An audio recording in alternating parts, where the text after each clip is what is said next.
Hi guys, welcome to this presentation.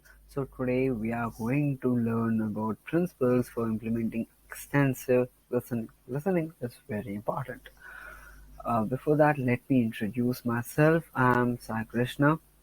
I'm currently a student at IARE who is pursuing data science bachelor's. Let's start with a wonderful quote. The most basic and powerful way to connect to another person is to listen. Just listen. Perhaps the most important thing we ever give each other is our attention. Rachel Naomi Revan. Crazy. Okay. So what are the objectives of today's presentation? One is distinction. That is the distinction between listening and hearing. Next, the importance of extensive listening. Then the stages of listening. Then the principles of listening. Then we summarize the presentation. First is distinction. Hearing refers to the sounds we hear. Listening requires focus. Listening means paying attention not only to the story but how it's told. The use of language and voice. It means being aware of both verbal and non-verbal messages. Ability to listen effectively depends on the degree to which we perceive and understand these messages.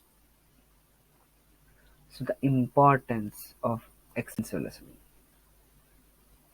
An integral part of communicating is extensive listening. It helps to learn and understand things better in a social and professional environment, become better at socializing, uh, better sympathize with friends and family, build stronger relationships by making people feel valued, improves problem solving skills, absorbs information better. So there are certain different stages of listening, so let's explore them one by one. The listening process involves five stages: receiving, understanding, remembering, evaluating, and responding. An effective listener must hear and identify the speech sounds directed towards him, understand the messages of those sounds, and critically evaluate or assess that messages, remember what has been said, and respond either verbally or non-verbally to information received. So the first stage let's explore, that is receiving. The act of absorbing the information whether verbally or non-verbally. Follow these three simple tips. Avoid distractions. Do not try to divide your attention between the speaker and something else. Do not interrupt the speaker. It is rude. Do not rehearse response. Going to miss certain points and not be able to respond to the larger messages when it's a turn to talk. Understanding. The next stage of listening takes place after you have received the information and begin to process its meaning. One can do this by asking questions or rephrasing parts of the speaker's message. It allows to demonstrate active engagement with their words and helps better understand key points. The different stages of listening, remembering. The details will remain in your short-term memory, but isolating the main ideas will help you understand them better and remember them for a longer period of time. Next is evaluating.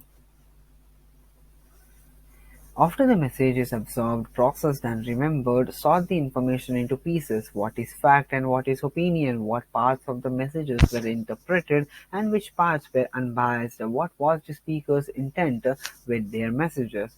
After interpreting the speaker's message through a combination of understanding, retention, and evaluation, you are ready to form a response. At the last, responding. It is very rude if you are not able to respond with the speaker. If you have completed the receiving, understanding, remembering, and evaluating, responding should be easier than ever. As simple as that. So, the principles of implementing extensive listening. What are the principles? Face the speaker and maintain eye contact. Eye contact is nonverbal communication, has a large influence on social behavior. This term came from the West in mid-1960s. It's a meaningful and important sign of confidence, respect, and social communication, provides some of the stronger emotions during a social conversation, and provides the details on emotions and intentions. Prolonged eye contact can tell someone you are interested in what they have to say. Principles of implementing extensive listening: be attentive but be relaxed. Now that you have made eye contact and need not to stare fixed at the other person, can look away now and then carry on like a normal person. The important thing is to be attentive. Mainly mentally, screen out distractions, background activity, noise. Try not to focus on the speaker's accent or speech mannerism. Do not be distracted by your own thoughts, feelings, or biases. Next, keep an open mind. Listen without judging the other person or mentally criticizing the things she or he tells. Listen without jumping to conclusions. Remember that the speaker is using language to represent the thoughts and the feelings inside his or her brain. Do not be a sentence grabber. Listen to the words and try to picture what the speaker is saying. It is really, really important that he is visualizing what we are hearing. Allow your mind to create a mental model of the information being communicated. Stay focused with senses fully alert. When listeners for long stretches, concentrate on and remember keywords and phrases. Finally, concentrate on what is being said, even if it bores you. If your thought starts to wander, immediately force yourself to refocus. This way, you can also strengthen your focus muscle. Wait for the speaker to pause to ask clarifying questions. When you do not understand something, ask the speaker to explain it to you. But rather than interrupt, wait until the speaker pauses. Then say something like, back up a second, I didn't understand what you just said about now. I just want to understand it again. Can you please repeat it? Very polite, right? Try to feel what the speaker is feeling.